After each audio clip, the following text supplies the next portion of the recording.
Dr. Mark Zuckerberg.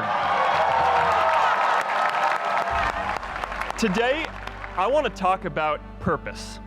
I'm here to tell you that finding your purpose isn't enough. The challenge for our generation is to create a world where everyone has a sense of purpose. One of my favorite stories is when JFK went to go visit the NASA Space Center, and he saw a janitor holding a broom, and he asked him what he was doing, and the janitor replied, "Mr. President, I'm helping put a man on the moon." Purpose is that feeling that you are a part of something bigger than yourself, that you are needed, and that you have something better ahead to work for. Purpose is what creates true happiness. And you are graduating at a time when this is especially important. When our parents graduated, that sense of purpose reliably came from your job, your church, your community. But today, technology and automation are eliminating many jobs. Membership in a lot of communities has been declining, and a lot of people are feeling disconnected and depressed and are trying to fill a void in their lives. For our society to keep moving forward, we have a generational challenge to not only create new jobs, but create a renewed sense of purpose. I remember that night I launched Facebook from that little dorm in Kirkland House. I went to Noakes with my friend KX, and I remember telling him clearly that I was excited to help connect the Harvard community, but one day someone would connect the whole world. The thing is, it never even occurred to me that that someone might be us. We were just college kids. We didn't know anything about that. There were all these great big technology companies with all these resources, and I just assumed one of them would do it. But this idea was so clear to us that all people want to connect. So we just kept working on it, day after day after day. And I know that a lot of you are going to have your own stories just like this. A change in the world that seems so clear that you are sure someone else is going to do it. But they're not. You will. But it's not enough to have that purpose yourself. You also have to create a sense of purpose for others. And I found that out the hard way. You see, my hope was never to build a company. I wanted to have an impact. And as all these people started joining us, I just assumed that that's what they wanted to do too. So I never took the time to explain what it was that I hoped we'd build. A couple of years in, some big companies wanted to buy us. I didn't want to sell. I wanted to see if we could connect more people. And we were building the first version of Newsfeed at the time, and I thought, if we could just launch this, it could change how we all learn about the world. Nearly everyone else wanted to sell. Without a sense of higher purpose, this was their startup dream come true, and it tore our company apart.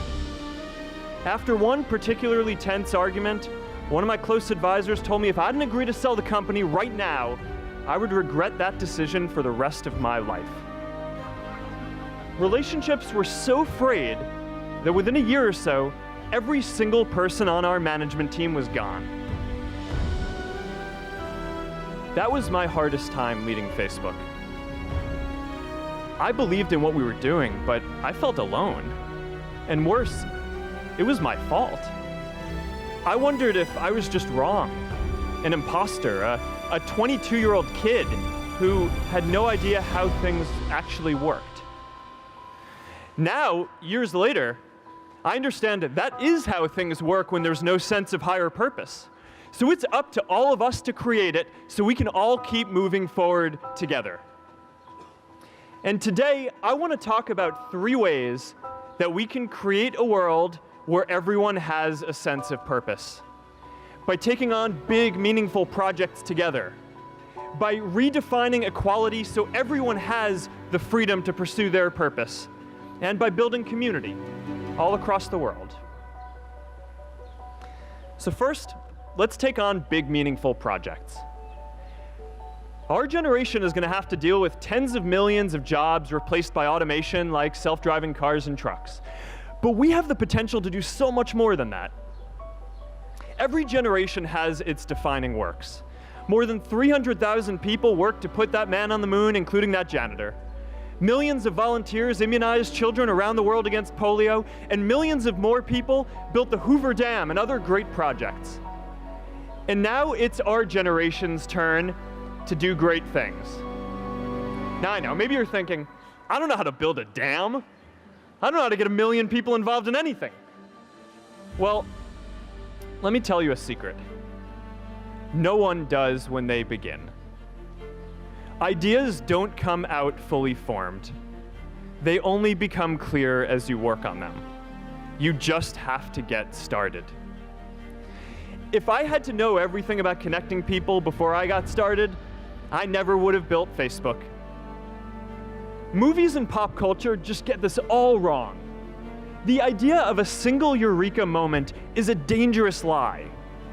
It makes us feel inadequate because we feel like we haven't had ours yet.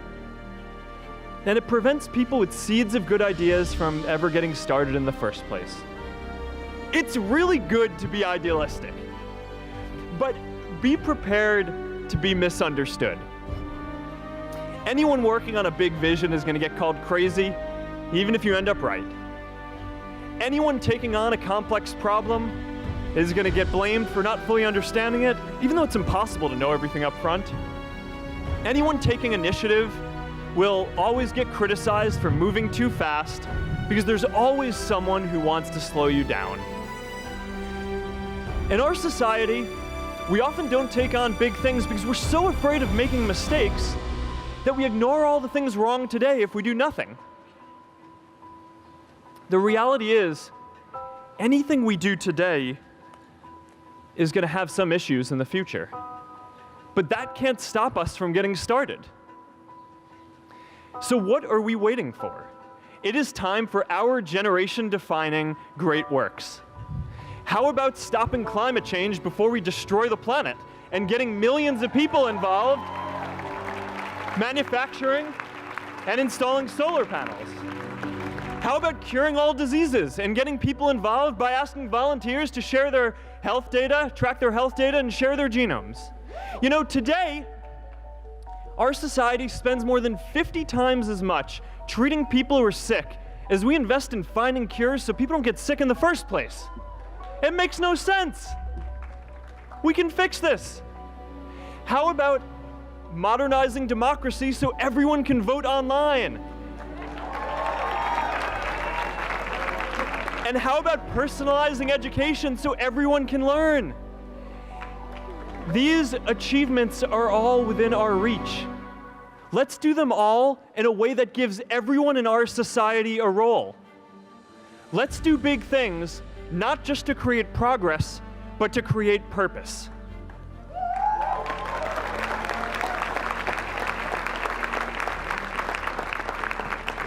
So taking on big, meaningful projects together is the first thing we can do to create a world where everyone has a sense of purpose. The second is redefining our idea of equality so everyone has the freedom to pursue their purpose.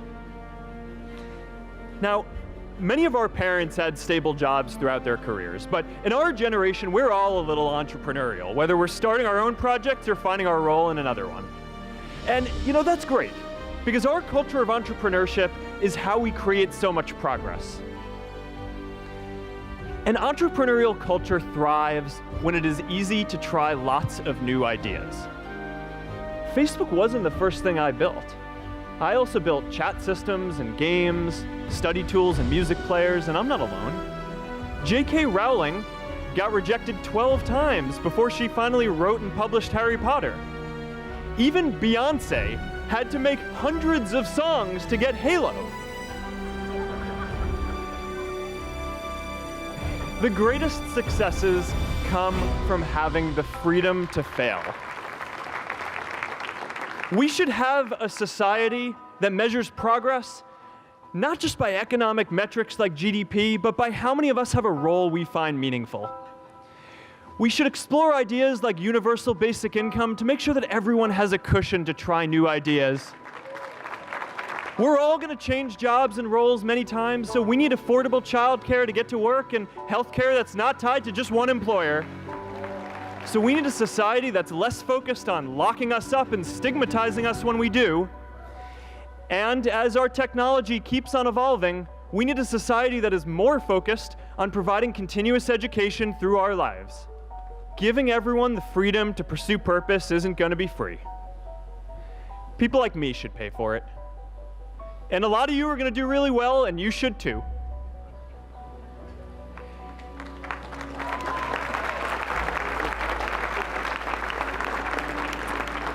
That is why Priscilla and I started the Chan Zuckerberg Initiative and committed our wealth to promoting equal opportunity.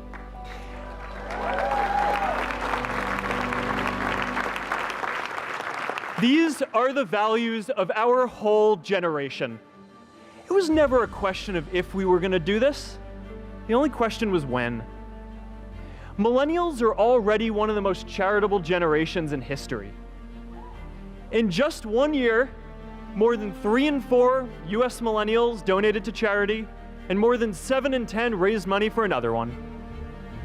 But it's not just about giving money. You can also give time. And I promise you, if you just take an hour or two a week, that's all it takes to give someone a hand and help them reach their potential. Now, maybe you're thinking, that's a lot of time. I'm not sure if I have that much time. I used to think that. You know, when Priscilla graduated from Harvard, she became a teacher. And before she'd do education work with me, she told me that I needed to get my own experience teaching a class. At first I complained. I said, you know, I'm kind of busy. I'm running this company. But she insisted. So I taught an after-school program at the local Boys and Girls Club on entrepreneurship.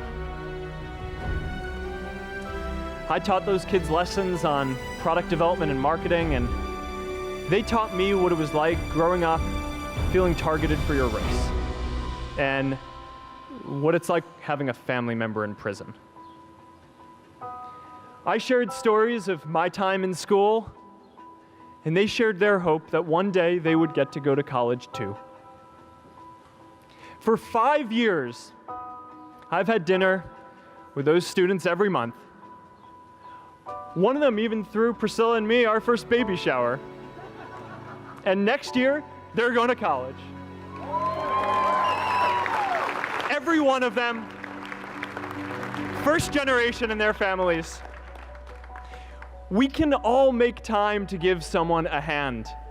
Let's give everyone the freedom to pursue purpose, not just because it's the right thing to do, but because when more people can turn their dreams into something great, we are all better for it.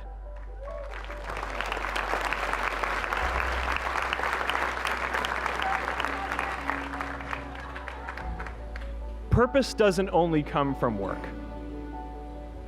The third way we can create a sense of purpose for everyone is by building community. And in our generation, when we say purpose for everyone, we mean everyone in the world. Every generation expands the circle of people we consider one of us. And in our generation, that now includes the whole world. No country can fight climate change alone or prevent pandemics. Progress now requires coming together, not just as cities or nations, but also as a global community. Change starts local. Even global change starts small with people like us. In our generation, the struggle of whether we connect more, whether we achieve our greatest opportunities, comes down to this: your ability to build communities and create a world where every single person has a sense of purpose. And as we sit here in front of Memorial Church, I'm reminded of a prayer, Misha Berach, that I say whenever I face a big challenge, that I sing to my daughter, thinking of her future when I tuck her in at night. And it goes, "May the source of strength, who's blessed the ones before us, help us find the courage to make our lives a blessing."